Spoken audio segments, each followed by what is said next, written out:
time and time again.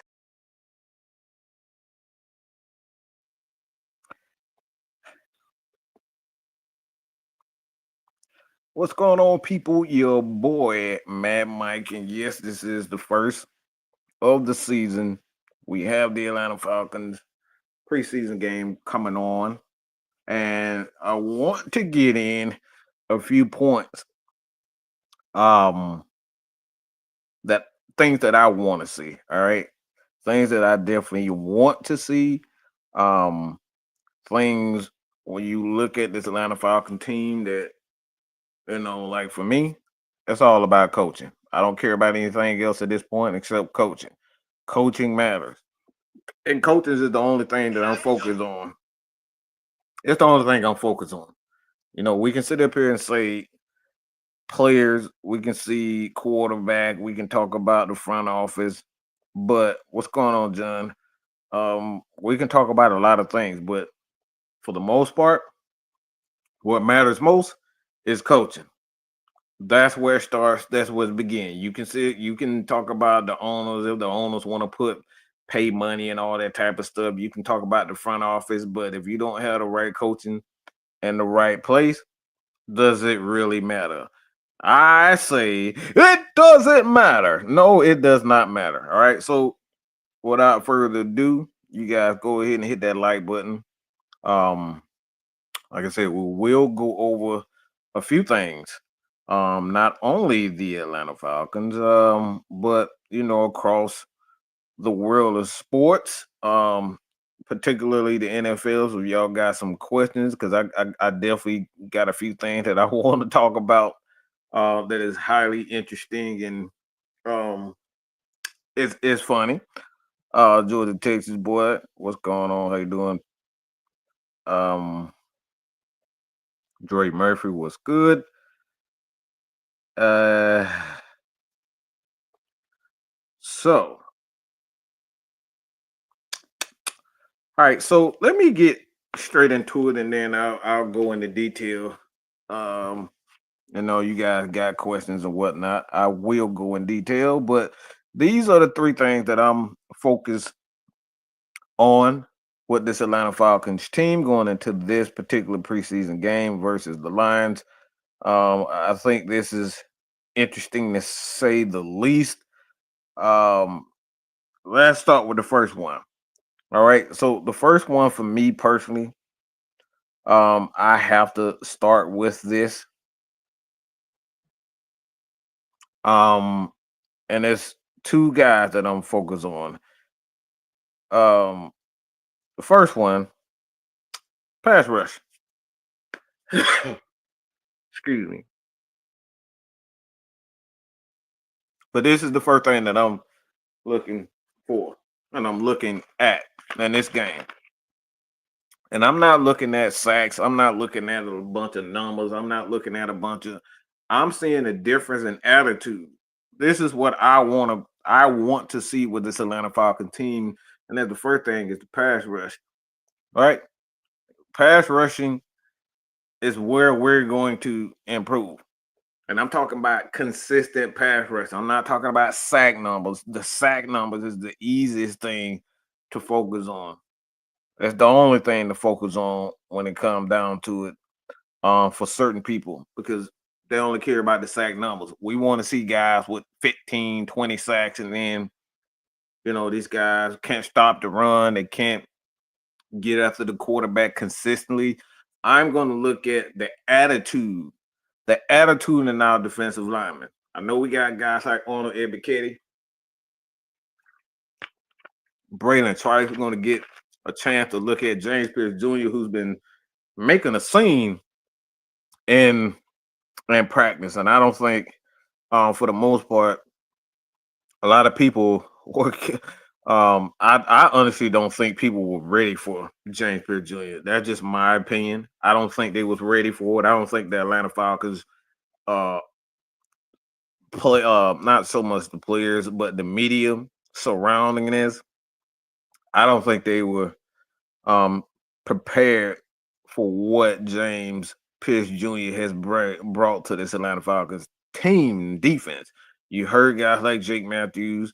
You heard Raheem say he wants to get he wants to get the guy kind of riled up a bit. Um he don't like, excuse me, he doesn't like when guys get too riled up, and he wants those guys to kind of play under control. Yeah, that's all cute and all, but like when you're trying to establish a culture, man, you got to change it. You got to change it from the very beginning. I think James Pierce Jr. is coming, and I saw a video. If you guys want to see that video, you can follow me on Instagram at Mad Mike Sports on Instagram. I'm still thinking about getting on TikTok. I'm not a TikTok fan at all, but guys want to follow me there. That's definitely a place where you can yeah, but I saw the video where he had the damn helmet. He had somebody freaking helmet in his hand. Like, I don't know if that's something that y'all like, but I love it. I love to see players with attitude, especially when you're trying to establish a culture. You know what I'm saying? Like, if you're trying to establish a culture, you need a guy like James Pierce Jr. You need that attitude, and you need players that's gonna,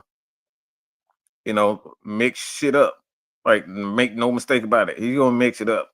So I know a lot of people want to kind of downplay um what I know people want to downplay. Uh, I know they want to kind of downplay, but I don't agree. I don't want to downplay any damn thing. I don't want to downplay anything because I think, at this point in time, especially for fans, the last thing that you want to do is kill their hopes and dreams. I think we've done enough of that with losing, and you got a player like that that's coming with the attitude, coming with the rough, raw, rugged crap. Like, that's what you want as a fan. You want guy that's in your face. And I think when you got guys like that on your team, it just brings another added dimension to what we're expecting and what we want out of our players. Like, I'm gonna be honest, we haven't had that since Johnny Abraham. You can say what you want to say about Grady this year. He's been one of the most consistent defensive tackles in his franchise history, but he was lacking that attitude. All right, nice guy, cool guy, lovable guy, but the attitude, that edge, just wasn't there. You know what I'm saying? Hard nosed football player. He plays hard. He plays fast. All that. But it's just something about a nasty, disgusting, low down, dirty defensive dog that just brings out the attitude. Like, when you look at Ray Lewis, you look at attitude first and foremost. You know you're gonna get your ass hit and hurt if you fuck around and come across that middle the wrong way. Like, you know that. You know that with this guy. So, like, for me, with him there, like, um it's like I said, it just hit different when you got that defensive guy. So the first one, I want to see the pass rush with this Atlanta Falcons team. And I think the pass rush and just the change in attitude is what I'm going to be looking at. And like I said, I want to see the attitude of every defensive lineman. The guys like Rook, who won't see a lot of action. I want to see a lot of guys, Brandon Douglas, in my opinion. I think we'll see a lot of him in this particular game. Just for the fact that I don't trust Raheem in being able to play and see a lot of these guys in the regular season, especially if he is Raheem of last year. If he changed and let um, Jeff Ulbrich kind of run the defense the proper way, um, look, man, we're going to see a lot of these guys. But like I said, at the end of the day, I understand all that veteran presence, and the veterans get to have more opportunity to be um the veterans have more opportunity to get the playing time. That's all cute and all, but if the veteran players aren't getting it done, what good is it? And I think that's the thing. So again, the first one is pass rush. We're what I'm going to be focused on. Um, and I think obviously the multiple fronts. That's another thing that I'm looking at. Multiple fronts. But we're going to see 3, 4. Now I don't expect the Atlanta Falcons to um to showcase everything, but I want to see if they're going to use some 3, 4, some 4, 3, some different types of things. A lot of dime, um, a lot of dime packages, in particular the nickel packages, and who's going to be in the middle of that. Um, and that right there obviously is very important. Kind of get us, I guess, an idea, an idea of what this defense and the rotation is going to be. Like I need to see what the Atlanta Falcons have in mind. And like I said, not to give away too much, but those are the things that I'm really looking forward to. And again, the first one, the pass rush, the pressure up front, and the attitude. I think the second one for me personally, I think this is probably the secondary and the attitude and how these guys get after it. I want to see if they're going to play fast. I want to see if they're going to be, rough, rugged, and no, I don't want to say fast and physical. No, I want to see an attitude. I want to see what these guys are going to do secondary because we know that for the most part, this is Jerry Gray and Raheem. These guys are putting their imprint on this secondary, which is a good thing. I have no problem with that. Them putting their imprint on that team. Like Jerry Gray has been in the league, he understands talent. He's been in the league for quite some time, so I'm not worried about that. But I want to see if these guys are going to play, in your face, or these guys are going to play, be a little bit more physical in their tackling, where they're going to play. I think that's the thing that I'm going to be looking at. Guys like Kobe Bryant. Um, I don't expect to see AJ Terrell and a lot of starters and a lot of key contributors to the defense, but I just want to see how they're going to come out and play fast, um, and aggressive. And that's the thing. I just want to see the difference in attitude when it all comes down to it. Because I think that's the thing with this Atlanta Falcons. It's attitude. Like we're supposed to be the dirty birds. You play in a state where the Georgia Bulldogs, they play with a certain level of aggression. And you expect when you see the Georgia Bulldogs, you expect to see good, physical, hard nosed, hard hitting defense. And that's what I want to see out of the Atlanta Falcons.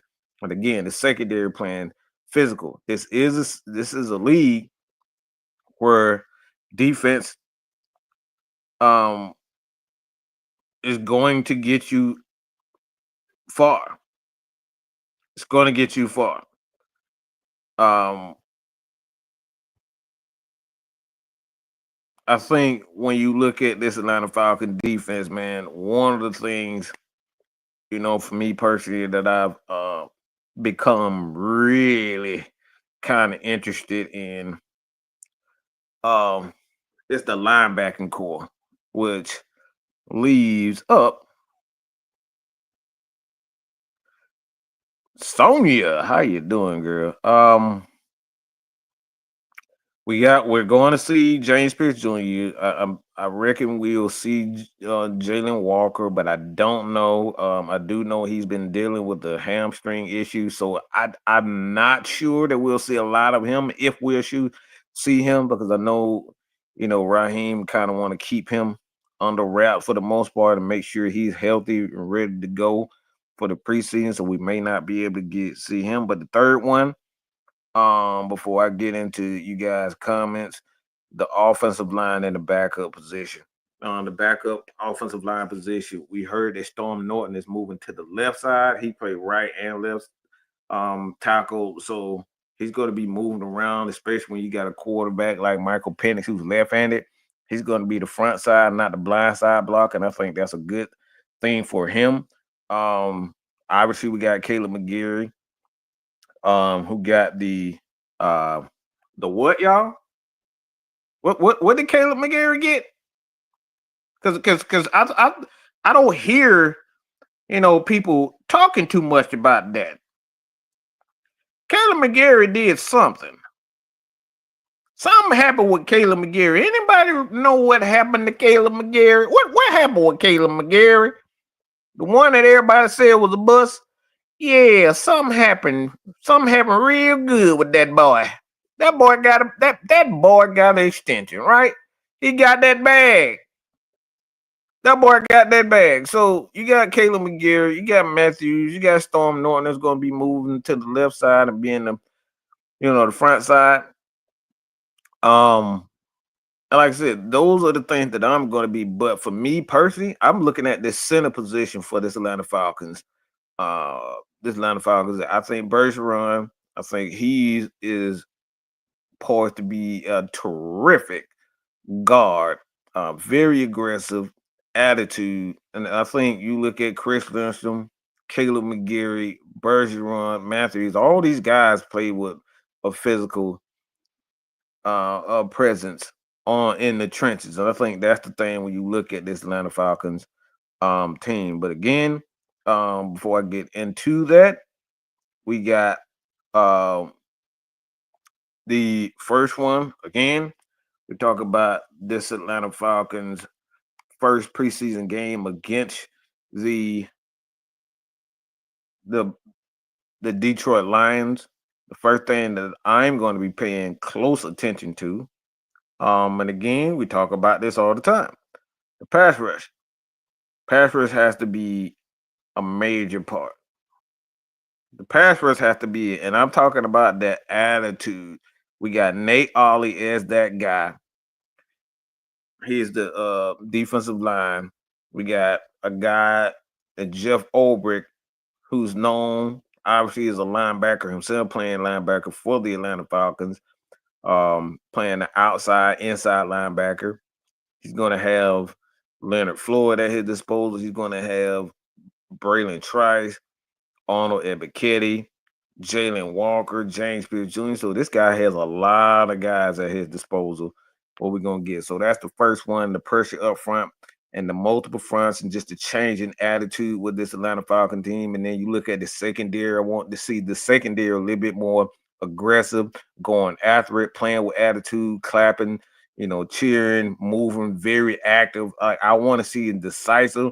I don't want to see them playing 15, 20 yards off. And if they play 15 and 20 yards off, I want to see these guys be very physical. And speaking as physical, one of those guys that's been getting a lot of praise lately is Demarcco Hellams. And, for him, that physical presence in that secondary is something that we need. And I know we got guys like Billy Bowman. That is, he's a rookie. He's a youngster. You got Watts, but like from what I'm hearing, man, that man, Demarcco Hellams, he ain't playing no games. He knocking mother heads off. He knocking dudes' heads off. He playing very physical. And I think that's something that every defense need, that physical. They need that guy that's going to stir it up like a James Pierce Jr., like he's doing. And you need a leader and a guy like Jalen Walker. So right now the Falcons have every aspect, for the most part, veteran, youth movement. They got the coaching.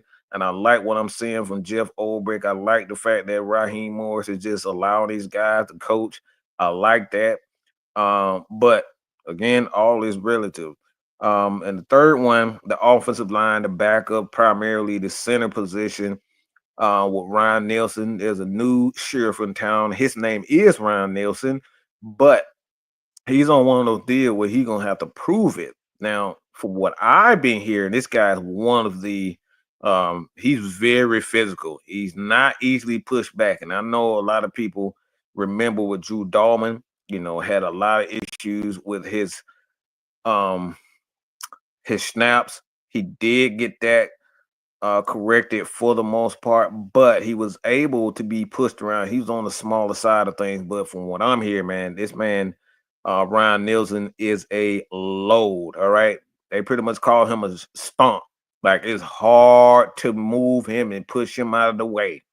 Right, this dude is very physical. So I want to see who's going to be the guy that's behind him, the offensive line. Obviously, Storm Norton, Jack Nelson, those guys that were the backup tackles for the Atlanta Falcons with Caleb McGarry and Matthews. But I think that's the thing with this Atlanta Falcons team that we're definitely going to look at. But so let me get into these comments.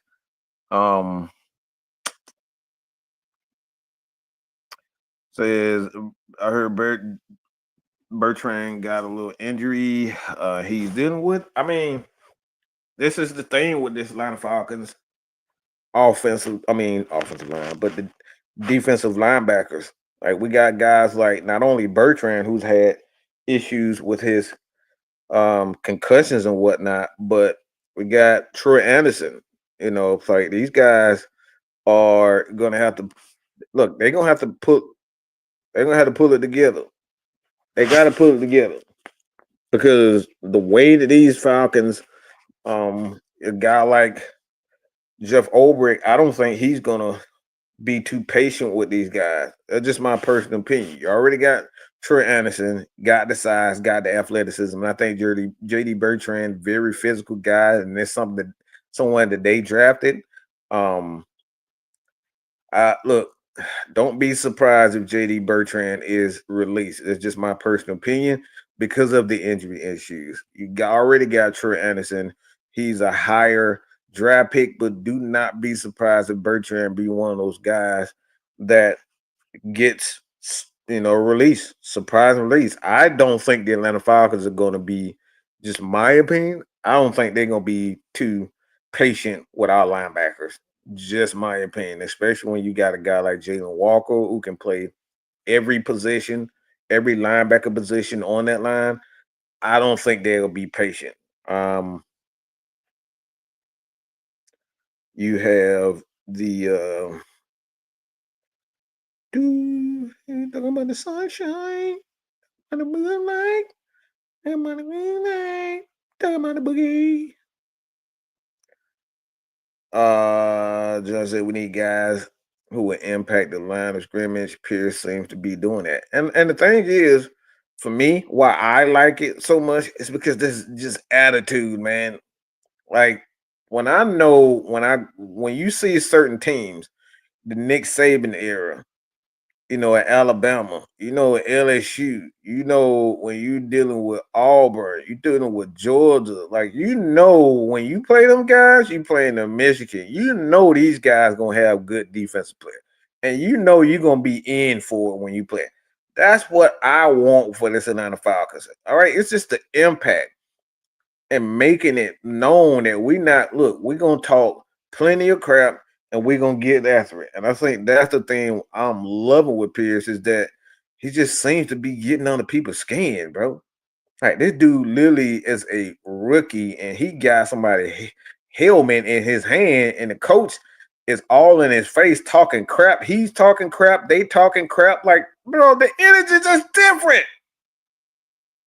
I don't know how you can't like that. I don't know how you can't like that. I don't know how you can't love that as a coach. You want guys with passion. You want guys with fire. And not just people saying, oh, we're going to be fast and physical. We're going to be great teammates. No, hell with that bull crap. To hell with being a great teammate. If I got to damn knock my teammate head up to make an impact, and let motherfuckers know I'm that man. I'm the man. I'm the man. I'm the man. If I gotta knock my team upside the head to let motherfuckers I'm the man that know I'm the man, then so fucking be it. Don't try to kill him, but he gonna know that James Pierce Jr., Jalen Walker, Braylon Trice, all these guys ain't to be fucked with. We need that. We have to have that. So, Matt, see, got you live, bro. I told you, Matt might be listening to and see all your comments. All right. So, like I said, you get more of these. K Styles went live yesterday, 6MK Live. He did his solo show. Like I said, you're gonna get more of this from not only myself, but 6 Man K Styles. doing our solo shows throughout the year. I want to see that too. I'm also wanting to see the flying to the ball, need to see some energy that's been lacking.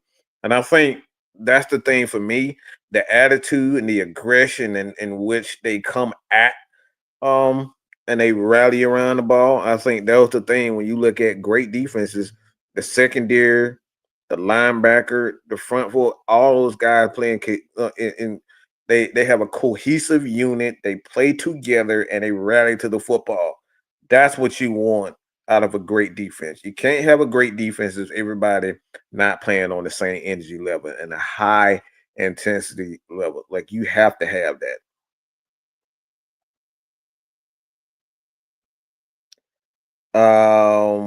Hmm.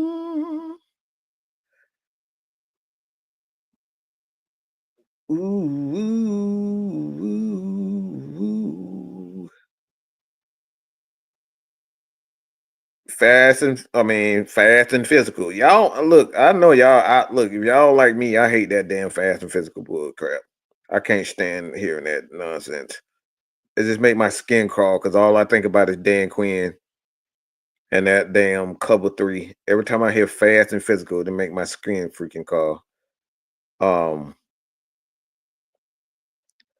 We have y'all can throw some questions in there. Like I said, it doesn't have to be Falcon related.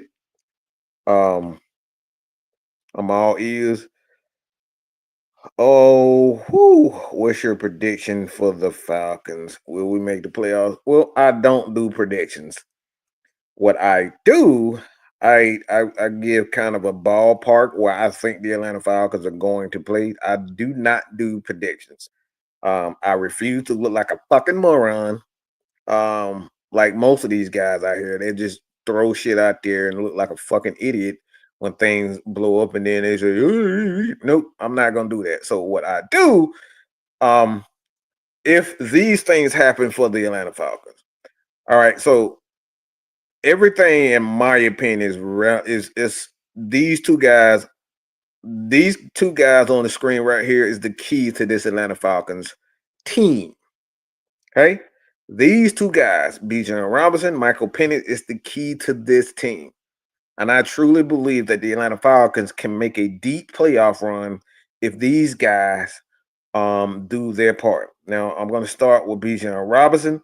I think obviously when you see the two teams in the Super Bowl, and this is why I say these two guys hold the key to the season, because you got the Chiefs on one hand, when you got a quarterback that can make sound decisions.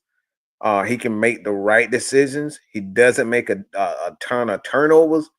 You can see even without a running game that a quarterback that understands what he sees and he doesn't turn the ball over, that you can always be in the center of attention. Um, and it's Michael Penix Jr. So if this guy comes out the gate and he doesn't get it, he does get it, excuse me, I think this Atlanta Falcons team will definitely make the playoffs. I think too, if he does and doesn't get it, I think obviously again, if he doesn't get it, the Falcons can rely on his running back, which bring me to Bijan Robinson. You got Bijan Robinson, Tyler Algier. You got the Falcons offensive line. So if Michael Penix struggles for any reason, it still is a good thing for the Atlanta Falcons, because not only do you have my Bijan Robinson, you got Tyler Algier, you got this offensive line. You know, those guys continue to stay healthy. Knock on wood for that. God, boy, willing that we keep our offensive line healthy for the most part. But we can rely on Bijan, we can rely on Tyler Algier, we can rely on that offensive line, we can rely on the fact that we got a Drake London, a Kyle Pitts, Darnell Mooney, whether or not he comes back on time and plays with that bomb shoulder. This Atlanta Falcons team is really predicated on Michael Penix. Can he get it? Can he play a lot faster? Can he help this Atlanta Falcons offense Can he get it? Can he understand the defenses, what defense is trying to do, the pressures? All of this goes into how this Atlanta Falcons will do this year. But I think if we looking at Bijan Robinson, man, I think if he end up having one of those years like Saquon Barkley, just my personal opinion, I don't think there's a team in the NFL that could be able to stop this Atlanta Falcons team. I don't think there's a defense in this league that can stop this Atlanta Falcons offense if this guy's on his thing. And I'm talking about Bijan Robinson. If he's on his game, he's breaking these long runs that we've been missing with him. One of the things with Bijan Robinson that, like, yeah, he's making the 20-yard, but he's not getting no home run hits like a Saquon Barkley. I think that's the thing. If he can break them, consistently break them, this Atlanta Falcons offense is going to be unfucking stoppable. We need him to break long runs. He get a lot of 10, 15, 20 yards, but we need Bijan Robinson to be able to step his game up and be more explosive than what he already is. Now, you can just say that in the running game, but he's a receiving threat. If you can get the ball out of Mike Penix's hands and use Bijan Robinson as a receiving threat, which is an extension of the running game, what the Atlanta Falcons have been doing a lot of in training camp. They've been using Bijan Robinson, Tyler Algier, and a lot of those real routes and getting to the flats and getting the ball out of Mike Penix's hands. So I know a lot of people probably been thinking with this with Michael Penix. Oh, it's been a lot of, oh man, he's not very accurate and he overthrows. Well, that's the thing. He's going to do that when you got a big arm and when you got a guy like Michael Penix, he believes he can make every throw.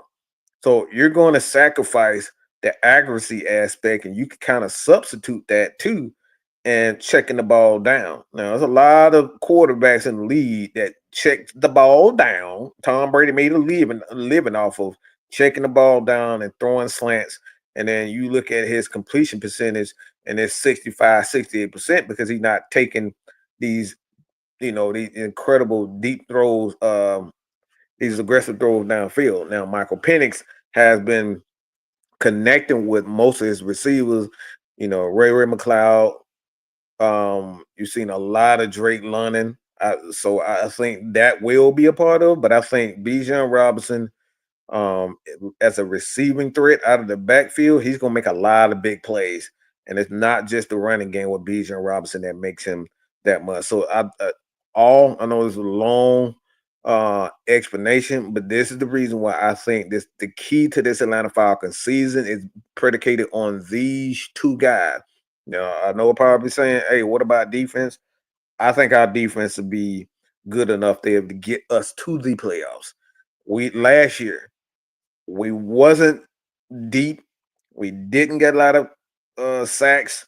We didn't get, a lot of consistent pass rush, and we still end up, clearly a few games away, and we're not going to get into why.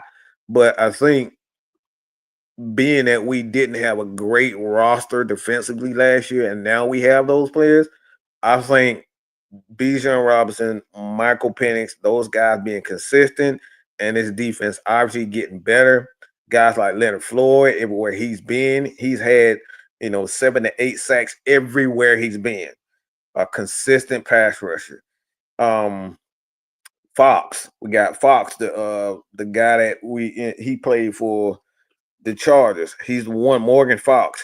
He's another one of those guys that nobody's paying any attention to, but he's a solid veteran that's going to be a part of the Atlanta Falcons. Kentavious Street. Nobody's talking about these guys. These guys are quality linemen that can get pressure.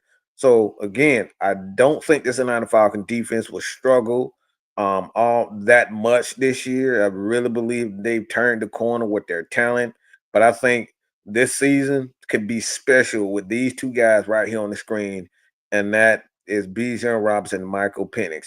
Michael Penix, if he doesn't get it and he struggles, we can rely on the running game. And if he does get it, this Falcon team is making a long, and I'm talking about a deep playoff run if he gets it. And I'm telling you right now, y'all better beware and you better be afraid. You better be afraid of it. So the record prediction, Don't necessarily do a record prediction, but I'll give you an estimate. I think this Atlanta Falcon team will definitely win 9 games. Okay, quick. I don't work out. Say it don't work out this season. It's more. It's gone mid-season. On we ride it out. Ride it out.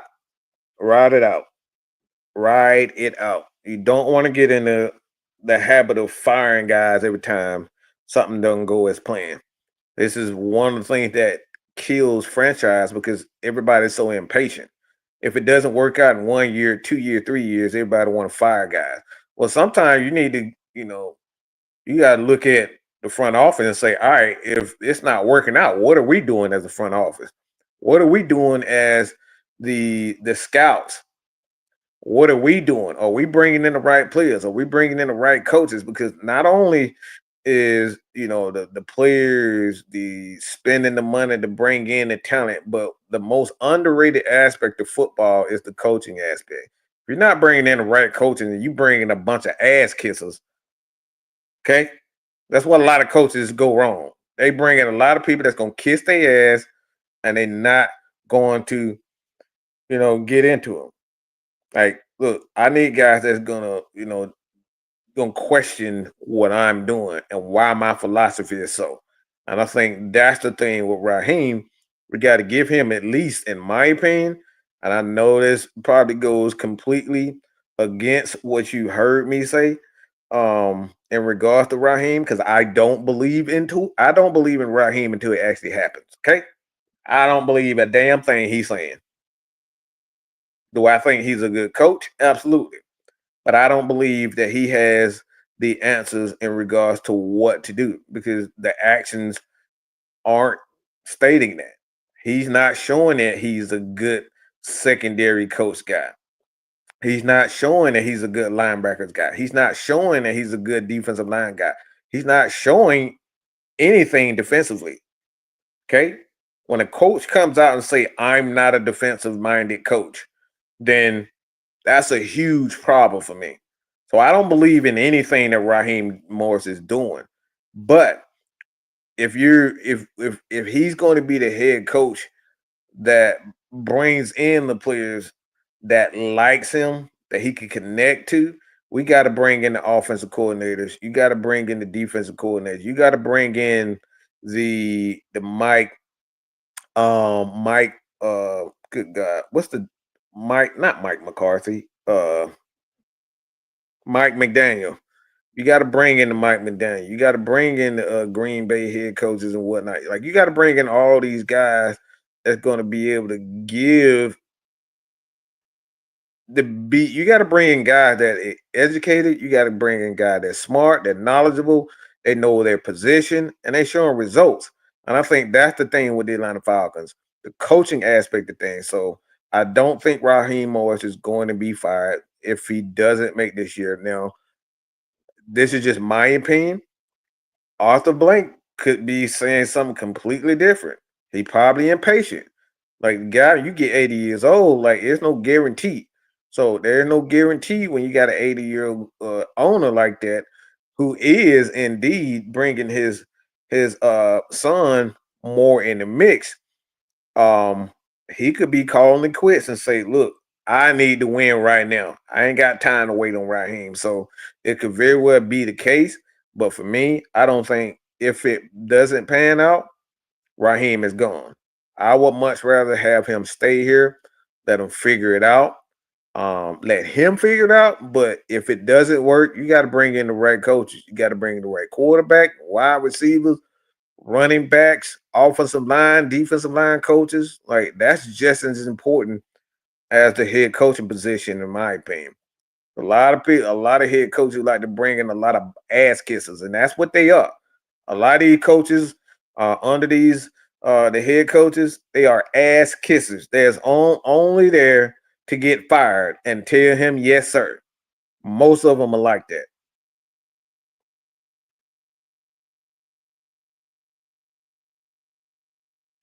There's no real lack of. I mean, the thing is about the offensive line. The offensive line, for the most part, you got to have talent. but the offensive line is about chemistry. Right? It's one of the most unique aspects of football is because everybody think about, oh, this guy was drafted in the first round. Well, that don't matter because we've seen guys like Ryan Nielsen who wasn't drafted. These guys end up being the starter. Why? Because it's about the chemistry. And if you got a lot of guys on the offensive line that have chemistry and they work well together, Harvey Dahl, for example, a lot of these guys weren't even drafted and they end up being great. We've seen guys that are drafted in the third, fourth, fifth round end up being Hall of Fame offensive linemen. So I don't worry about the offensive line depth because chemistry matters. Now, talent is a factor, all right. But for me, I don't worry about the lack of depth because you got an offensive line coach in Dwayne Ledford, who's one of the best teachers in the game. Um, I'm not worried about it. Millie Mill, what's going on? How you doing, pimp? Um, um, look, I don't think like this, bro. Like, I'm gonna be real. I don't think about the shit that can go wrong. Like, Dre, I love you to death, but I don't think this way.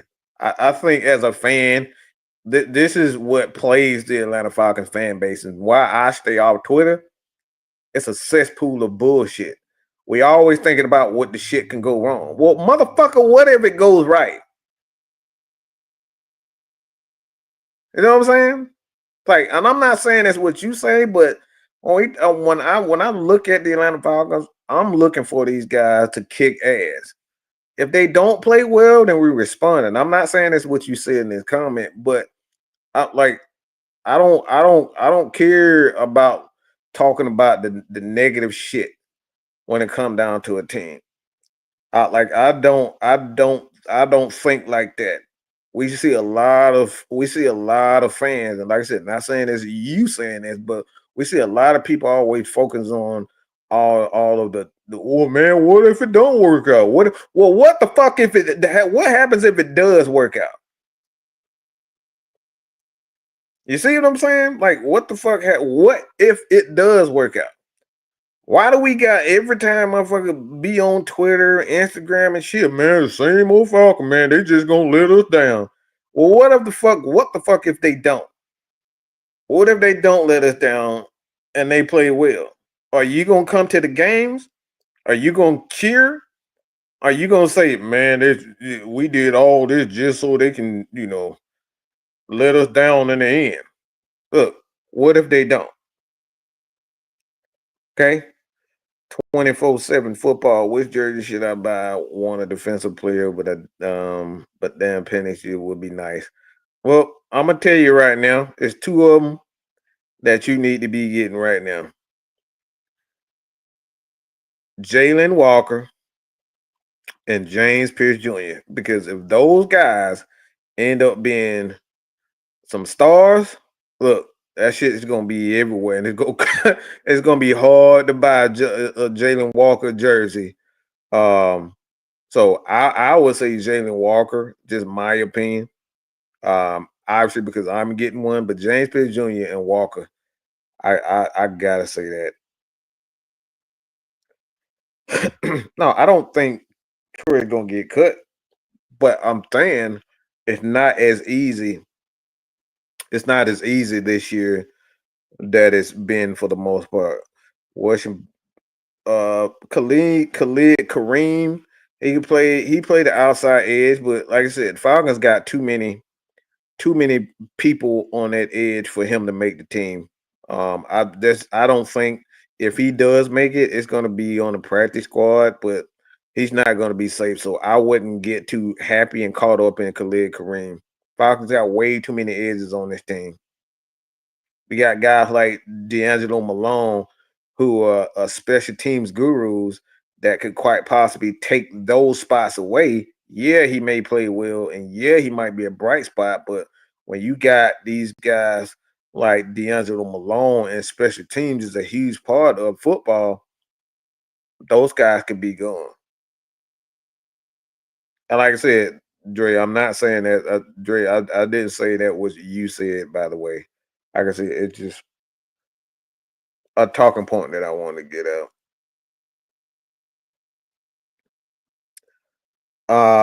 Evan, what's going on, pimp? I know I'm being a little delusional, but I dream of the day that we go out and beat the Bucks 56-14. No, that ain't delusional. We have the pieces. I'm not one of those guys that believe in Mr. Baker Mayfield. I think he just got a good wide receiver there. Like good wide receiver will help a lot. Help a quarterback. Not to say Baker is terrible, but when you put him in positions where he got to make plays, Baker Mayfield he gonna come up short.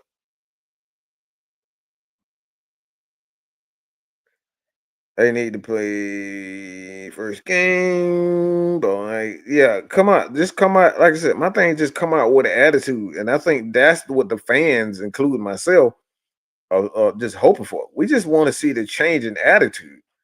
We're not gonna lay down. Like, look, Raheem say a lot of positive. He say a lot of shit that could get you amped up, but that's just talk from him. Like Raheem don't move me no way. In no way, shape, or form am I believing anything that Raheem is doing. I don't believe shit he's saying. I think he's one of the greatest salesmen in the universe.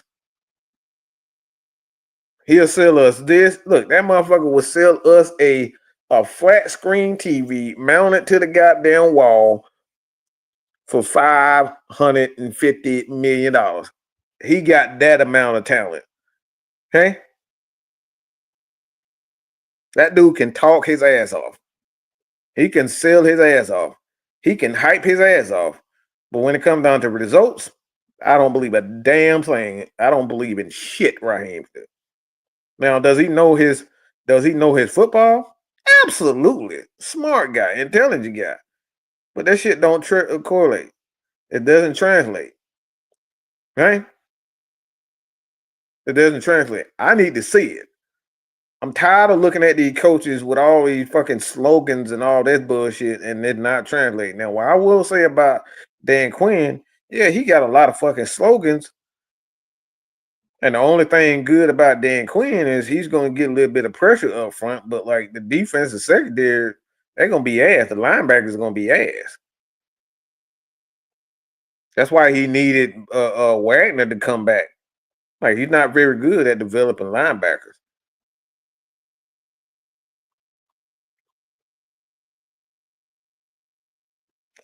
Yeah, I like anybody that say JJ McCarthy is like ranked higher than Penix is just a fucking idiot. Like y'all just that just tells me that you expected him to go somewhere. What's going on, Victor?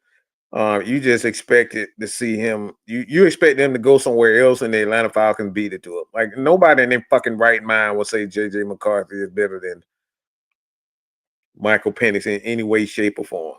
That's just freaking stupid. Keith, what's going on?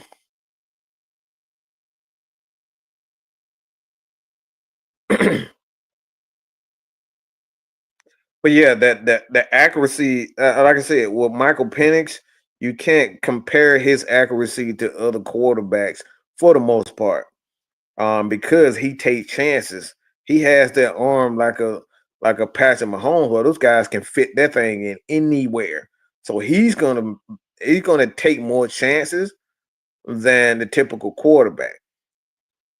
So that's why I have his interception rate so high because he's gonna take chances that most quarterbacks can't take because they don't have the arm talent to take it.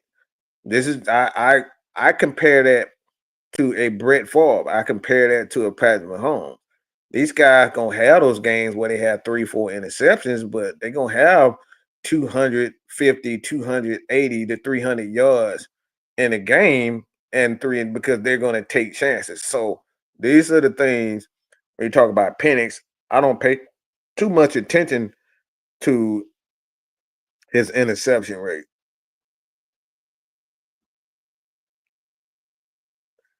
I'm not interested in any of that. I'm not interested in any of the matchups. I want to see the speed and I want to see what players to kind of that's going to try to establish themselves as a as a possible contributor to this team. I want to see some standout players. I want to see what the coaches are doing on the sideline when they're making the plays. Are they just going to be sitting on their ass and giggling amongst each other? I want to see that. Like those are the things that I'm looking at, the attitude and shift in attitude. And Dre, that's the shit that I've been saying. Oh, he threw too fucking hard. He threw the ball. No, he's establishing a culture with his receiver. He's establishing how how he thinks. And like for example, when you got a guy like Drew Brees who's going to check the ball down, your wide receivers and your pass catchers, they get in the habit of always having turning their head around. When you got a guy and they get in the habit of looking for the ball quickly. When you got a guy like Michael Penix, you're going to run a lot further downfield, and you're going to go up and go get a lot of passes because you know he's going to throw it up there. So, for example, you got a guy like Drake London, and you got a guy like Kyle Pitts. These guys are bigger receivers. So the bigger receiver is going to develop a habit of expecting the ball to come out high. So if they're expecting the ball to come out high, they're already looking for what? That ball to come out and make big plays. So you're establishing a chemistry. It's about establishing the chemistry, and this is what Michael Penix is doing. But a lot of these analysts and a lot of these journalists are, oh, he's throwing the ball too high. No, he's establishing a chemistry. He is establishing the expectations for his wide receiver and his pass catcher to get comfortable with him throwing the ball high. It's risky, but the payoff when you can put the ball in a spot that your DBs can't, but your wide receivers can, bruh. Telling you, y'all gonna see a lot of big plays. You're gonna see a lot of plays from the Atlanta Falcons receivers on the sideline going up to go get the ball. Like you're gonna see a lot of that from Michael Penix because he's establishing the expectations with his wide receiver. So like that's why Zach Robinson ain't worried about the accuracy and all that type of stuff because it's Michael Penix. Those are the things that he like to do because he has the talent, the arm talent to do that. Most quarterbacks can't put the ball in spots that he can put it in. Eastern Stick clearly is better. Emory Jones is one of those guys who just, you know, he's a guy that helped.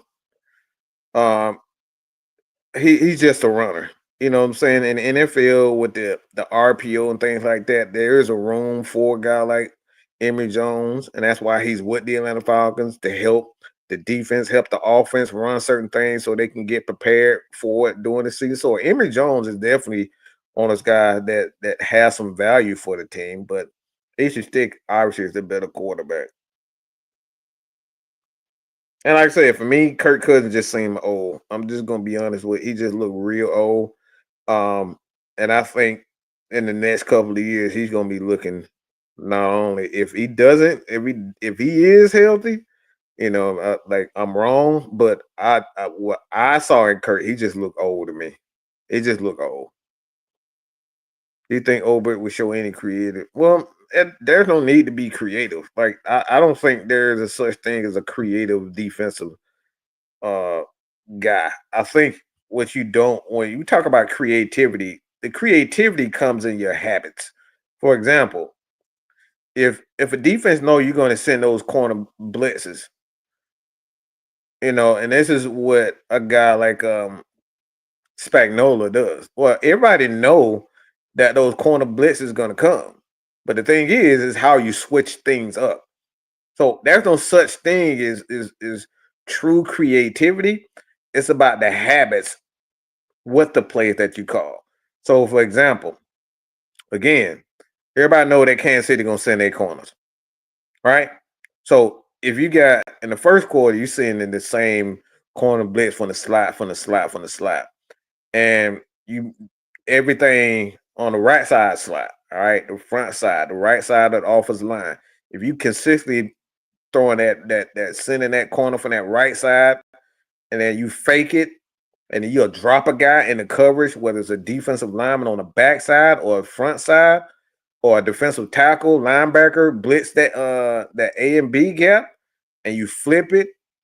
Those are the things that you can do when you talk about the habits. So it's not really so much creativity, it's the habits that you try to not show. You don't want to get into a habit where when it's on first down or second down, you're gonna run the same play. Unlike that damn tush push bullshit, but you don't want to get in the habit of doing the exact same thing. So I think Ulbrich knows that, and I think that's the thing with Raheem last year. Everybody know when it was first and 10 and second and 10, and he gonna have all his DBs paying 5, 6, 7 yards off the ball. Those are the things you do. Those are the habits that you try to not show. So it's not so much creativity with scheme, it's just getting out of your habits.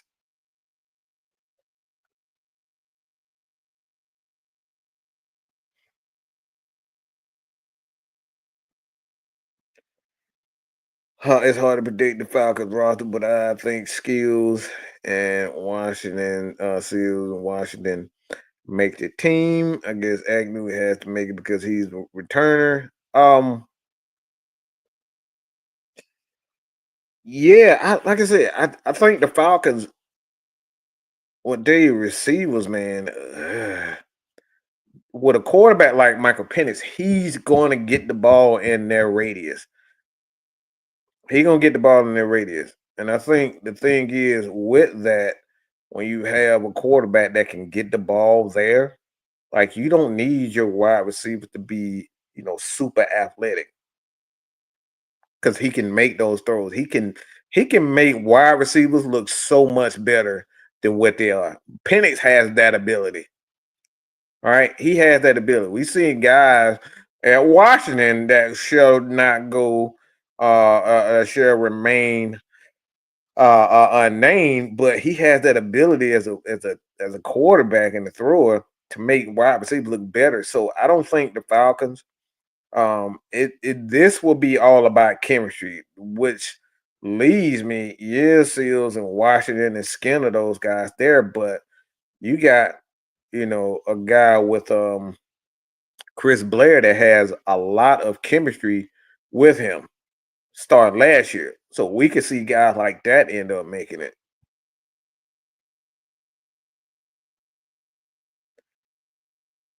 Do you foresee? Of course, he's already starting corner.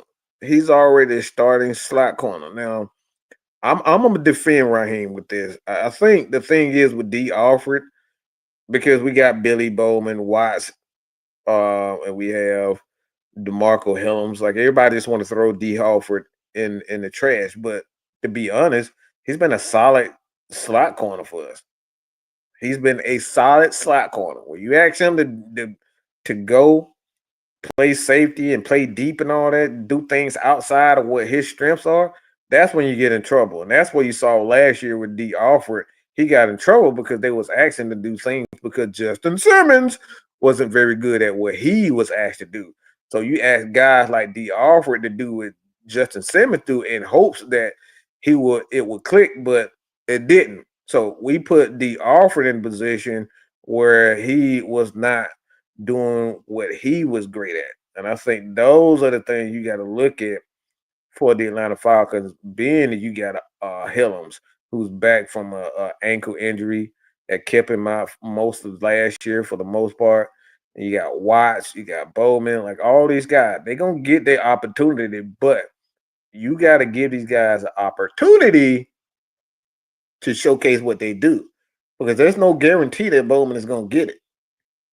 Because one thing about the NFL, they only take one team to figure out a weakness.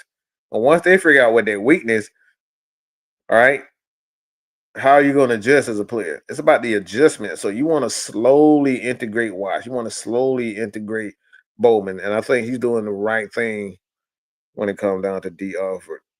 Juju, Margaret T. Margaret T. Hey. Hey. No. Don't be talking about Maggie like that. All right. No. God damn it.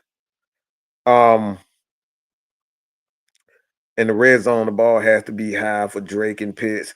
The window are a lot tighter in the red zone. So players, and I think that's the thing too.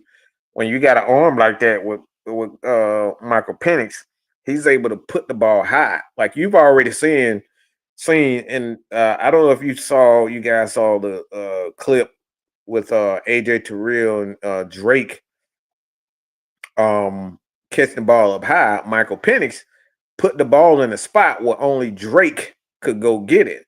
Now you can have the best corners in the world, but with a quarterback has that chemistry with a wide receiver where he know that all he has to do is put that ball in a spot, those wide receivers are gonna go get it. So this is what I'm talking about when it comes down to accuracy. Being a quarterback, it's not all about being accurate. It's about the chemistry.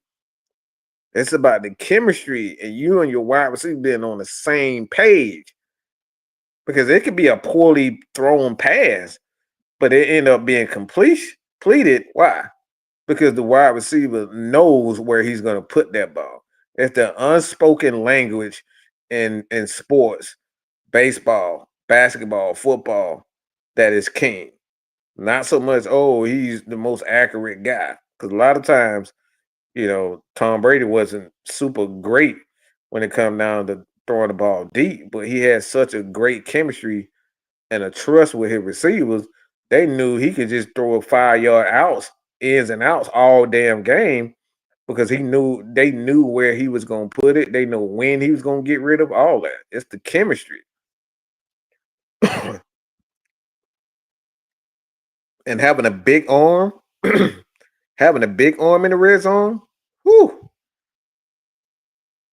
that's that right there. ESPN getting the rights to NFL. I mean, I actually like it. I think, to be honest, what the WWE, NFL Network, it's the right thing to do. Bro, ain't nobody watching no damn cable TV no more. Like, I would much rather pay $30 than pay $80. Okay?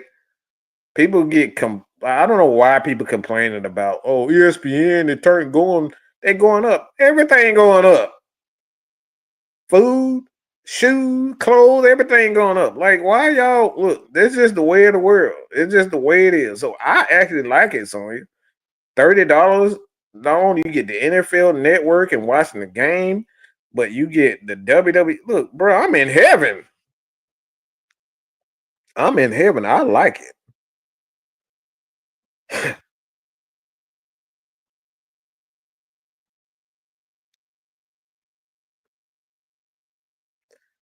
um.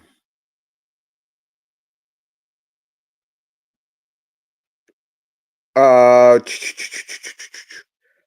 It said he loved the ball placement, and I think that's the thing too. The ball placement, where, like I said, it's just about. Yeah, man. Like, bro, $30 ain't nothing. Like, everything going up, bro. Like, I think we just need to get comfortable with shit going up. And look, say everybody stream all everything via the Fire Stick. Like, it's just the way it is, bro. It's just the way it is. Like, if you don't want to pay bills, go live in the Amazon, like Amazon rainforest or something. Shit, or monkeys and gorillas and shit. Y'all don't want to pay. That's just the way. um,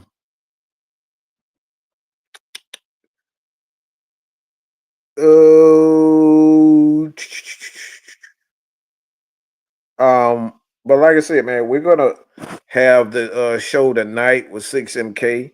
Um, one, we're gonna do a pre, but I thought I'll come in and give my take. Um, I give my three keys to victory. Like I said, K Styles, we're gonna do ours tonight. Or 6 o'clock. I believe it's 6 o'clock. Yeah, 6 o'clock. We're gonna be on 6MK Live. I think Todd did his show last night. He did a couple He did a couple hours there. Will did his on Wednesdays. Um, and won. And that's another thing too. The end games are going to be on Mr. Tactician 78 channel. So if you guys did not get the programming last week, again, the end games is no longer on Mad Mike Sports. The end games is on his personal channel. So that's where we will be. Okay. The end games on Friday will be on Mr. Tactician 78. Right. Myself, the crew, Coach Unchained, and everybody else is going to be there. The end games on Friday. Look, man, when I started seeing 300 and 200 for packages that I was getting, look, I took that little penalty. I was not finna keep paying $300 dollars for bruh, I've been on for an hour, Mucho. What the hell? You always come in late. Man, you where the hell they got you at now? Like be in damn Seattle, Washington talking about everybody else late. No, we on time. You ain't on time.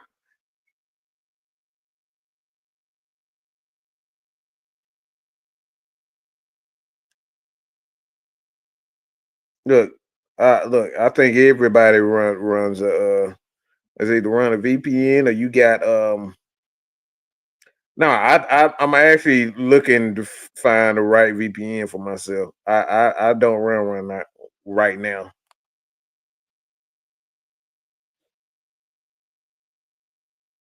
Mm, mm, mm, mm, mm.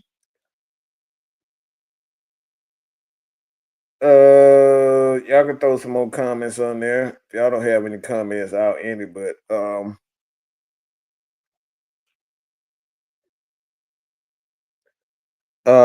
cheese. But yeah, like I said, man.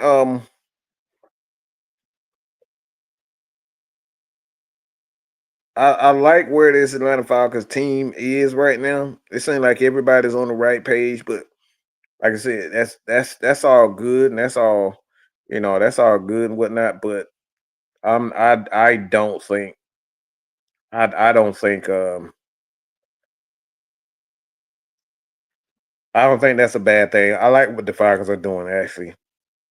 Like I said, Raheem staying out of the way, still coaching. Divine Diablo is a guy that's incredibly athletic. He's a downhill linebacker. He attacks. He can cover a bit.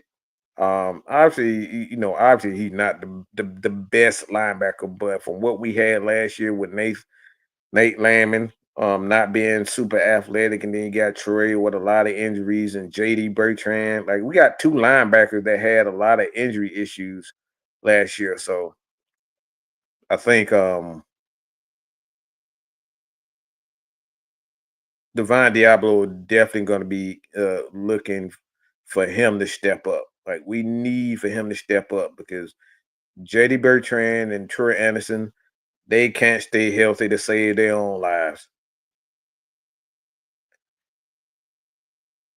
I mean, look, AK gone regardless. Even if he has a year where he putting up 15, 16 sacks, the Falcons may bring him back for a year, but I think AK is out of here. The Falcons already invested in Walker and Pierce. He's out of here. He's out of here. So y'all just it's a ticking time bomb with AK on the Epicated. He is done.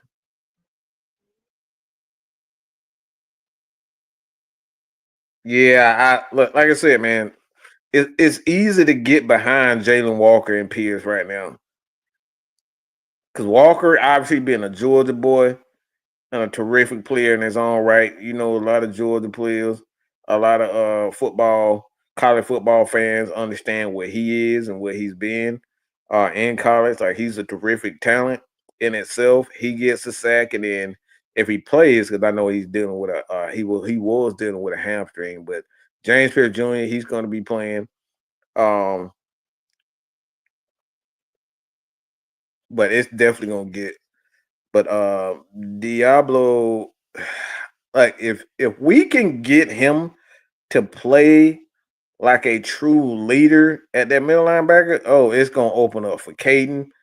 Caden is gonna be able to do more things. We're not gonna leave him in coverage to cover to cover a lot of damn wide receivers and tight ends out of it. Like we don't need Caden to do that. We need him to tackle, get after the quarterback, tackle, play physical, and get after the quarterback. But if we can get Divine Diablo to take on those that role to be more athletic and certain packages, yeah. And Divine Diablo was definitely one of the better linebackers for the Raiders. The thing is, you know, that defense in itself had a lot of holes, so you don't really know what his true impact was to the Raiders until you see what he does with the Atlanta Falcons. Because they didn't have a lot of weapons on the defensive side of the ball. So I'm not going to say that it was a legit 100 tackles. I mean, 100 tackles is 100 tackles, but you don't know what the impact of a Divine Diablo truly is because he didn't play with a team, that was great, to be honest. They didn't have a lot of great players on the defense side of the ball. So that's why I'm kind of reserving my expectations for Diablo, but I do know he's much more athletic than what we had the past couple of years. Um, I don't know what games we're trying to make this year. We typically go together for the most part, but like we got a plan because, like I said, we do content on top of it, so it's hard for all of us to take a game off. If we take a game off, we probably have coach do the post game shows and stuff like that, and we'll probably make the necessary adjustment. We got enough people, but I don't know which games we going through this.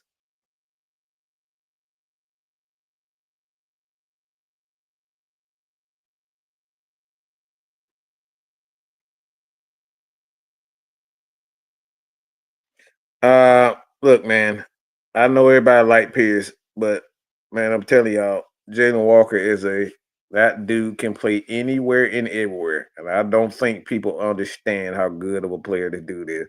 This dude can do it all, man. Pierce has the better upside to be a pass rusher, but that damn Jalen Walker could be a star. Telling y'all, that dude can be a star, man. Like I said, I'm not just saying it because I'm a Georgia fan, but that dude had Jalen Walker. That dude has the potential to be a star player, a leader for this defense for years to come. Like that dude is a dog, man. I don't think people realize what they got. That damn Jalen Walker is a dog, bro. Like you can put this dude as a pass rusher, cover. You can put him in middle linebacker, strong side. Like this motherfucker can do it all. Okay, all. And he plays hurt. Jalen Walker's a fucking dog, y'all. Y'all gonna see. And look, that dude is a dog, man. Like I said, I love Pierce. He has the potential to be the better, and I'm using that loosely because I don't think people realize like Jalen Walker can get after it. He can get after the quarterback. They already comparing him to like Von Miller. I'm not gonna go. I'm not gonna say he not because they have a lot of similarities. But that damn Jalen Walker, whew, that boy, the real deal, man. There's a reason why the Falcons took him first and then traded back up to get Walker. Just saying. Pierce, I mean. But Pierce has the bigger upside to be a consistent pass rusher. But Walker is the better impact player. I would rather have a pick. I'd rather have guys that's just a impact player. Because Jalen Walker, that dude can make an impact everywhere.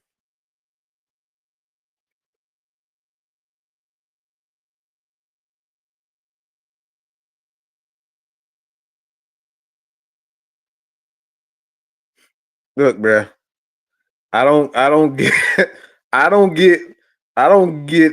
You don't. For me, I don't talk a lot about Georgia Bulldog players, but god damn it, that damn Walker boy, whoo wee!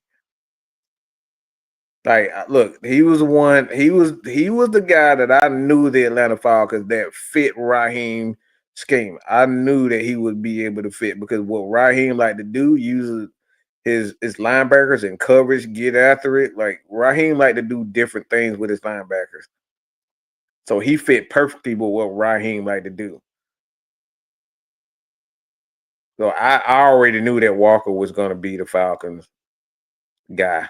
That didn't surprise me when we drafted Walker at all.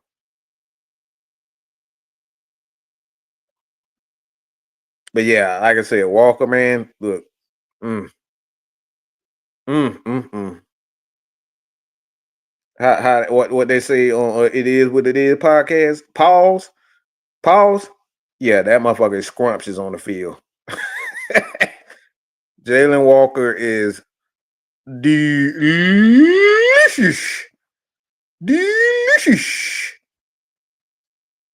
That dude, look, man, if you like football, you love Jalen Walker. I'm telling you, bro. If you like football players, you love Jalen Walker. And there's no slight at Pierce because I think he'll be a terrific pass rusher. But that damn Jalen Walker, if you want a football player, that motherfucker is a football player. The dude is a player, man. He's a leader on the field. He's vocal. He athletic. Like this dude he's everything you want as a football player. He's everything that you want as a defensive guy. Everything of that. He all that. I was so happy when the Falcons got him.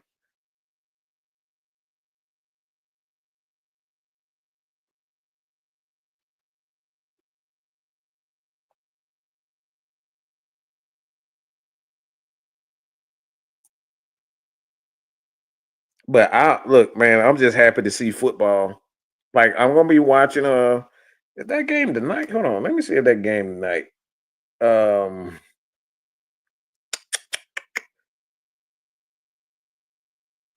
I believe it is. Oh, ESPN, what you doing to me, pimp? Oh, it's the Colts and the Ravens tonight. So I'll be keeping a close eye on that quarterback battle with um Anthony Richardson and Daniel Jones. I like what I saw from Trey Lance. I think he has the perfect head coach to kind of help him resurrect, if that's the right word, because he's been god awful. Landon Holder, appreciate it. I like I like what he did with what he's doing with Trey Lance. Just allowing him to use his athleticism, check the ball down, use a lot of the run game, run the ball first. I think that's the true way to develop quarterbacks and stop trying to throw them out there in the fire to be a quarterback that could pass the ball 40, 50, 35, 50 times a game. Like I don't think you do that. And I know a lot of Lamar Jackson fans gonna hate me for saying this, but this is why Lamar put up a bunch of numbers because they treat Lamar Jackson like he's a game manager. They don't ask him to throw the ball 50 times a game. They just say, look, we're gonna run the ball, we're gonna play solid defense. Don't make no mistakes. Don't take too many chances. Check the ball down, run, run, run, and we're gonna run the ball some more. That's why Lamar don't throw a lot of touchdowns. Like he don't throw a lot of passes. I think they was like last or next to last in passing attempts last year. They don't ask Lamar to do a lot. And this is why we say constantly, it's like, all right, why he fails in the playoffs is because they ask him to be a quarterback in the playoffs. and you see his deficiencies as a quarterback.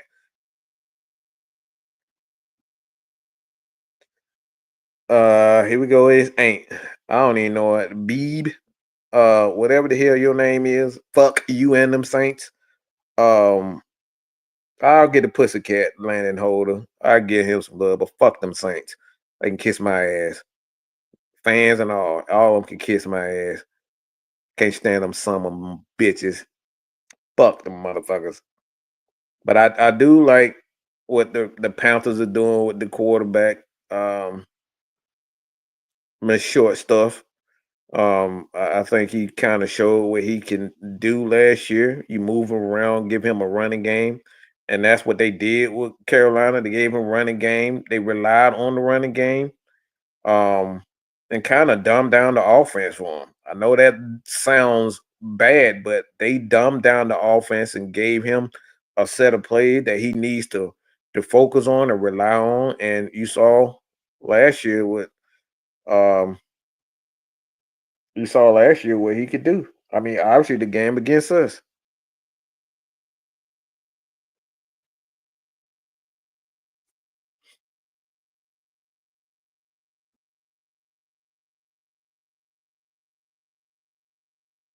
I mean, shit. When you look, man, fuck, fuck that chunk of his teeth. Why they teeth? Like, you ever ask yourself why most of his passes are touchdowns? Because motherfuckers are wide open. Duh.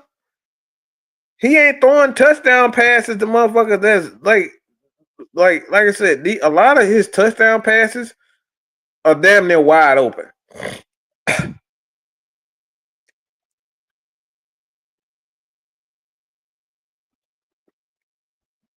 Like, he's not throwing into double coverage and triple coverage and shit. Like, he's not throwing passes like that. A lot of his touchdown passes to Bateman and Likely and all these guys, they wide open.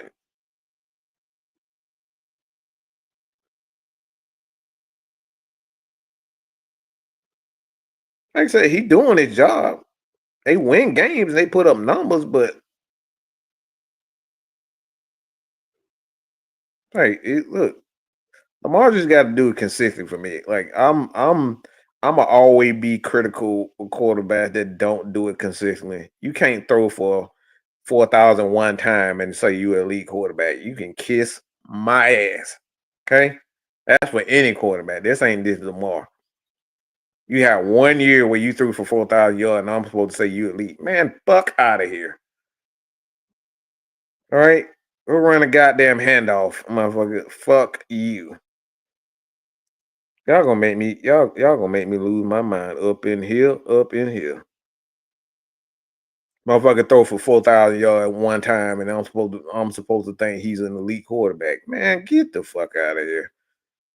The fuck out of here. What like if we gonna keep that same energy,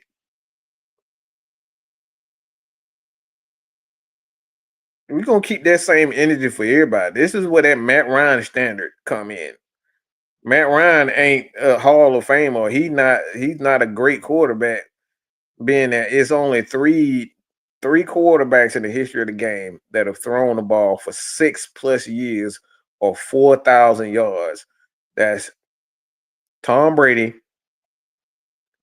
Peyton Manning, Drew Brees, Matt Ryan. 4 guys that have done that. And he gets hate. But I'm supposed to say that Lamar Jackson is an elite quarterback because he's done it one time. Fuck out of here. Fuck out of here. And I try not to cuss on this line, but you some bitches do that all the time. You want to kiss a motherfucker ass because he threw for 4,000 yards one time. Fuck out of here. All right, let me do it. Like, I wish I had a goddamn bullhorn, because I say this shit to the top of the fucking universe. Fuck out of here. You're out of here. Like a goddamn baseball umpire. Fuck out of here. Fuck out of here with that. And I'm actually looking at that Uga Iggy, whatever the fuck his name is for the Bucks. I don't know that motherfucking name. I'm not even gonna try to pretend like I understand how to say his name. But kind of look at him. I know Godwin is gonna be coming along slowly. But they might have a nice little 3 wide receiver tandem down there. Because with Mike Evans, um, older. Don't know if Godwin gonna come back the same player, but they got some nice little weapons down there. They got that they got some nice weapons in Tampa. See, this is what happens when you do crack like when your parents do crack. How you gonna get your ass kicked 2 times and then come in here saying some stupid shit? See, this is when your mama been sniffing cocaine. Hey, this is what happens. How you gonna get your ass kicked 2 times and then come in here talking about it's our division? Man, shut your stupid ass up. All right? Stupid ass. All right? Come in here with it. You get your ass kicked 2 times by the team and talk about this my division. Stupid ass. Ain't this stupid? Motherfucker coming there and talking about it's our division. You were trash last year. Well, this trash whooped your ass, okay? 2 times. Like, you try to be nice to motherfucker, and then they come in here being retarded. Well, I ain't the motherfucker. I'm not the person to be. Look, I don't oversee shit. Fuck you and fuck them Bucks and fuck the Saints and fuck the Panthers if they come in here with that bullshit. Motherfucker up here talking about they cheated. Boy, you look, motherfucker, are you SpongeBob SquarePants or something? Fucking goof. Motherfucker coming here talking about they cheating. But how old are you? First, you come in here with a name called Socks. Then you come in here, oh, they cheated. Oh, you cheated. Sit your goofy ass down. Sit your goofy ass down, Mr. Socks. Motherfucker, what you trying to be, a fake ass goddamn Mick Foley? Might as well paint the goddamn sock with fucking pirate hat or something on. Damn goofy motherfucker. Coming here with this bullshit. Look, I wish you motherfuckers would. You got the wrong motherfucker coming here trying to troll. You don't want to troll me because I don't stop. We don't stop over here, Mr. Sacco. You better pull them goddamn socks out of them drawers because that's the only chance you're going to get. The Falcons were ass last year, but we kicked your ass. Make that make sense. Goof ass. Coming in here with this Pirates of the Caribbean bullshit. The fuck out of here. Fake ass cannon. Motherfucker like his goddamn he coming up, they up here trying to reenact a goddamn Pirates of the Caribbean and shit. Signing off cannons like we supposed to be scared of that shit. You sit your ass down somewhere with that bullshit. If I got some nerd to come in here and try to troll me, boy, y'all gonna learn not to troll us. Y'all gonna learn the hard way. Because we don't stop. So, Mr. Sacco, find you something safe to do because this ain't it, okay? I warned your ass, okay? The fuck out of here. Got some damn nerd to come in here and try to troll me. All right. Okay? The fuck out of here. Motherfucker, look.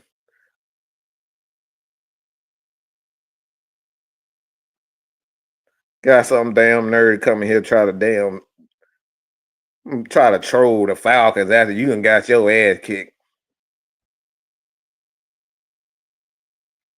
Better go goddamn let off a cannonball or something.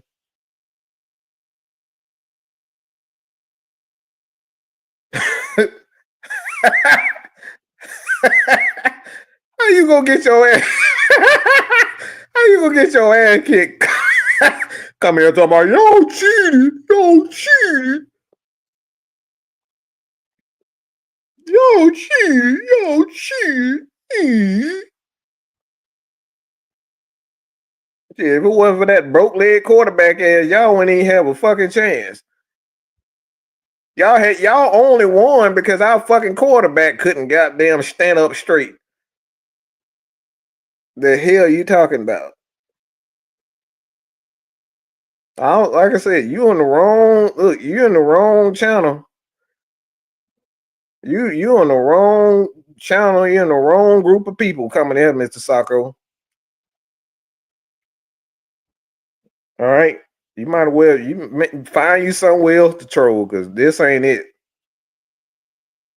If he coming here.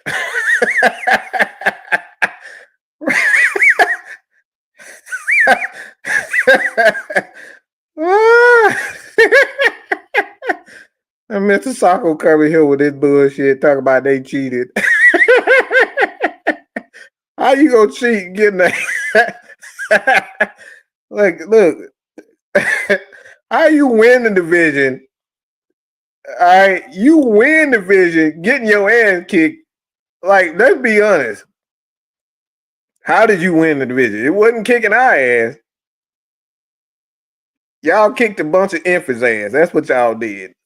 All right, let's keep it real. We kicked y'all ass and y'all beat up a bunch of 4-year-olds. All right, the fuck out of here.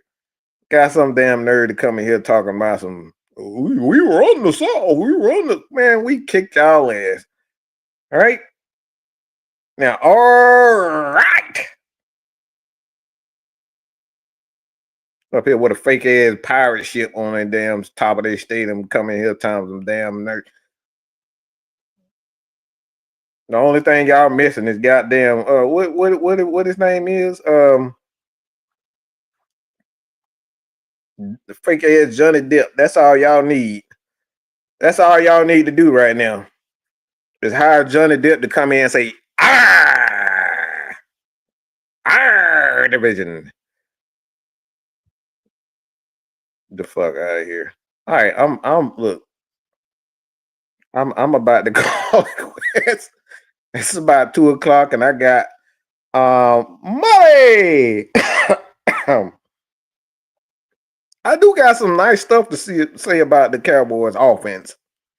But that defense is, they in trouble. And I'm probably one of the few people in the world that's on Jerry Jones' side when it comes down to Michael Parsons. I think you should play hardball with him.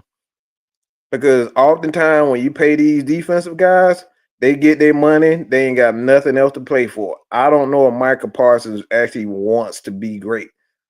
And if I don't know that for sure, because again, the Falcons are one of those organizations we pay guys, and then those players stop playing to a certain level. So, like I said, I'm actually on Jerry Jones' side on this. I'm playing hardball.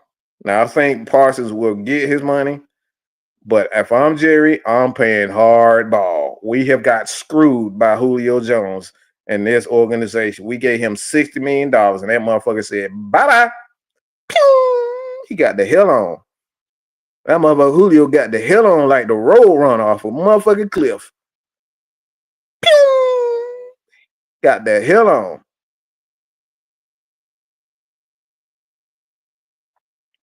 I'm a Christian too, god damn it.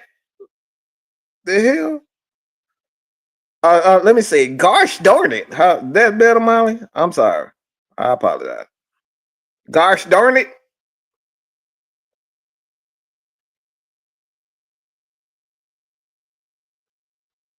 But but look, it's all good. Like I said, man, I do think the Cowboys could surprise a lot of teams if they get that secondary straight. They get the secondary straight. And that's a huge if. Don't know what Diggs is going to be, if he's going to be healthy. I mean, you get Michael Parsons back. It could be Michael Parsons just don't want to go through training camp, because a lot of players that have been in the league for a while, they just don't want to go to training camp. So maybe he just doesn't want to go to training camp, and he gets ready for the season. Uh I mean, look, Cowboys can make some noise. Like me personally, I know the Eagles. Um, they lost a lot of players on the defensive side of the ball, um, especially on the defensive line. I think those are the things. You just got to take consideration, because like I said, I don't personally think the Eagles are going to be the same team, but I think Washington, obviously with their quarterback and Dan Quinn. I don't know what their defense is going to repeat what they saw, what they had last year. Um, Dan Quinn does have a history of, you know, building defense for the most part, but it's all the Washington. I don't know if Jaden Daniels is the real deal. He got to be consistent for me. He had a terrific rookie year, but that's that's just one thing. Straight power. I don't even know how the hell you say this name. Man from the Queen game. Oh, okay, Khalees. All right, all right. Hey man, we got some Cowboy fans in here. We got some Cardinal fans. I look me. I'm gonna be looking for Kyler Murray and Marvin Harrison Jr. Like I look, if Jr. end up being the real deal, like that team can make some noise. I don't know if they'll win the division, but I think they can make some noise, especially have a dang good offense. I do like what they do on their offense.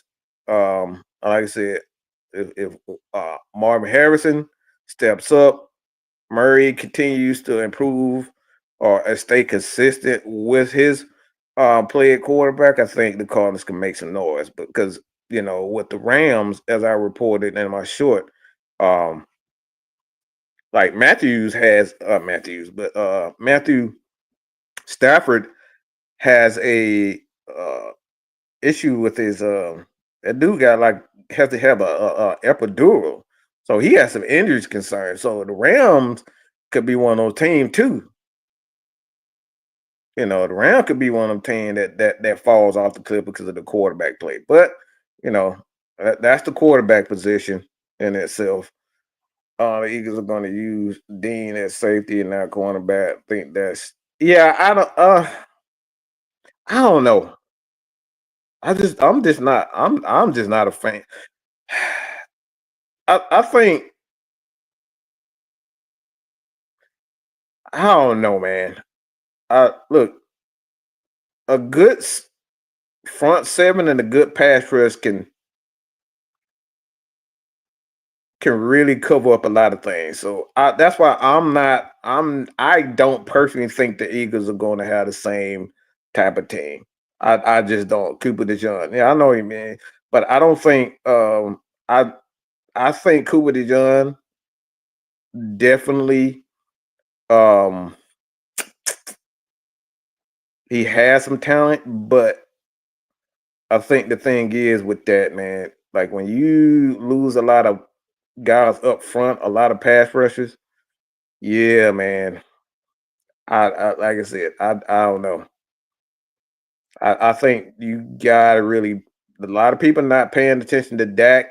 They not paying attention to CD Lamb because he had a shoulder injury last year. He could come back healthy, and then you got George Pickens.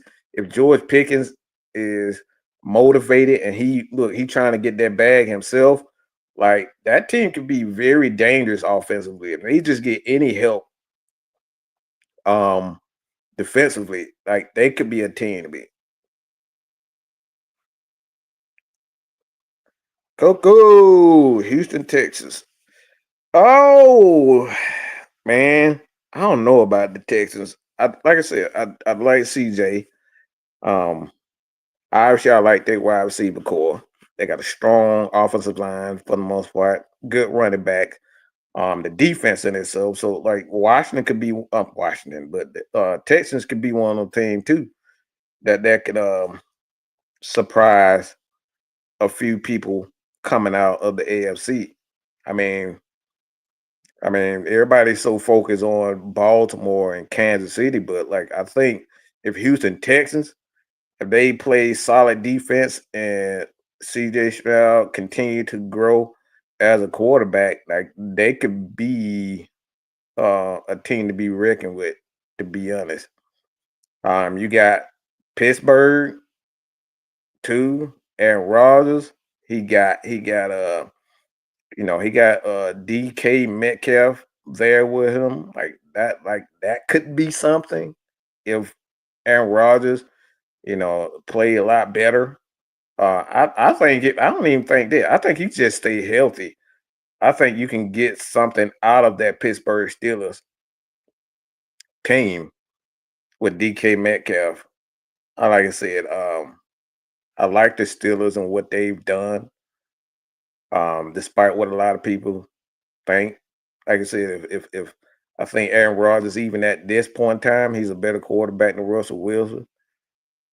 Just got to stay healthy. Got Mucho says Detroit.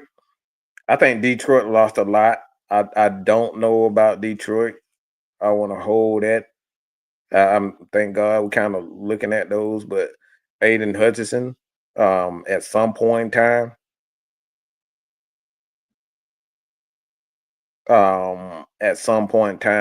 he's going to be back full strength. Uh,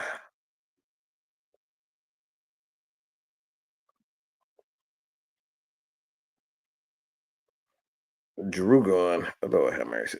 Y'all mamas, y'all parents must be cousins or something. Jesus Christ, boy.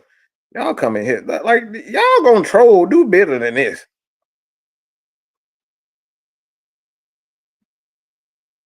Good God Almighty, like, Jesus Christ.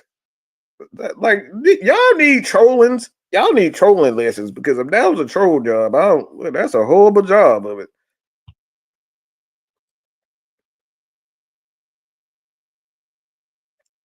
Other Male got A-Rod.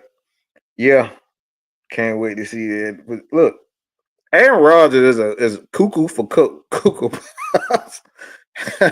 We know that boy cuckoo. That boy be out there sniffing them leaves and shit. Like, yeah. Let me say allegedly before A-Rod probably try to come after me or something. Allegedly, A-Rod out here sniffing leaves, okay?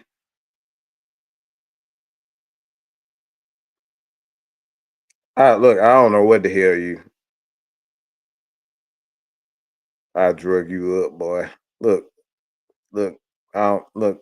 You speaking the language I ain't trying to. That motherfucker Aaron Rudd over there sniffing tea leaves, boy. That motherfucker act like he look Aaron Rudd like act like he a goddamn character from he had like a character from Harry Potter. Like that dude just he be on a whole nother level. I don't know what he be doing. At the Panthers 75, 12-5, Bucks 98, Saints 8-5, 8-9, and Falcons 8-9. Oh no.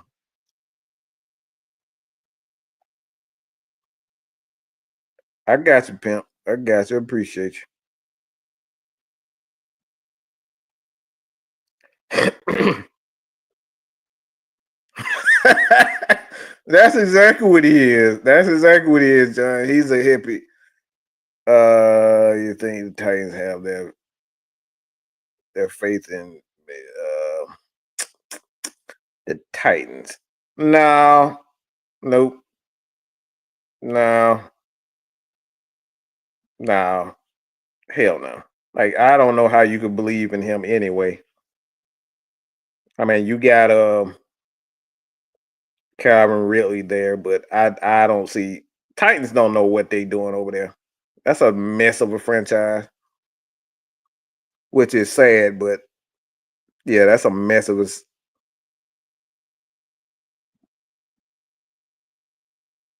Yeah, that's a mess of a franchise. Um, mm, mm, mm, mm, mm. Okay, so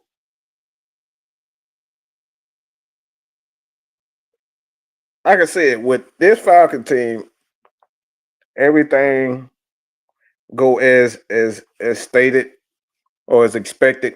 Offensively, they stay the same. Let's just say both sides of the ball pretty much stay the same. Roscoe, what's going on? If everything offensively, we still remain a top 10 offense, and defensively we're bottom 20 to 25. This team still makes the playoffs. Um, I think that's 10 wins easy if everything just stays on the course of last year. Now, if we improve, I think the Atlanta Falcons definitely are a championship caliber team. I know a lot of Falcons haters are not going to like me saying that, but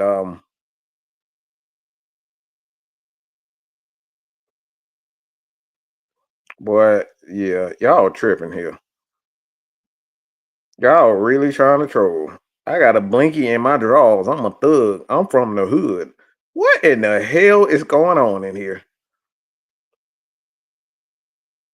What's going on? What's going on, y'all? No, you go to Coach Unchained for the fantasy football. I don't know about no. Look, I'm too lazy for fantasy football.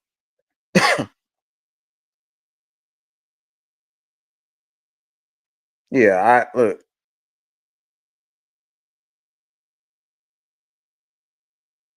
boy. I don't know what's going on. Southside, my head hurt right now. I've been going there 2 hours. They getting on my nerves because I don't know what the hell.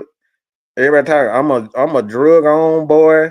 I'm a thug. I guess it's football season because now people are trolling. So football is here, people. Football is here. All right. But like I said, man, it's all good.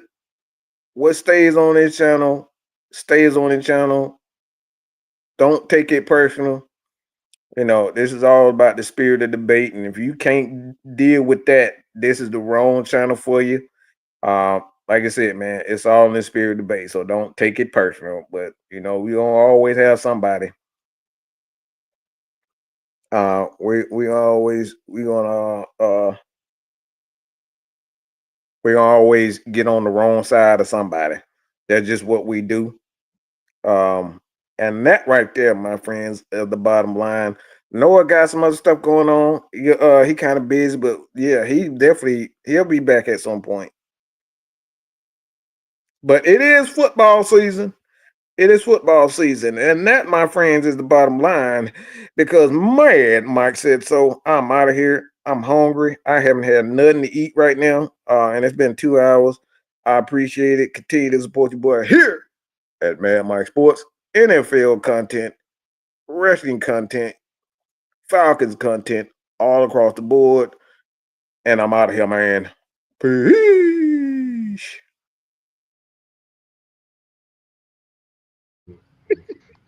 Put your eyes back in your head. Pry their eyes open and force them to see the truth. We will skin the sheep and sacrifice the weak. The unholy alliance has arrived.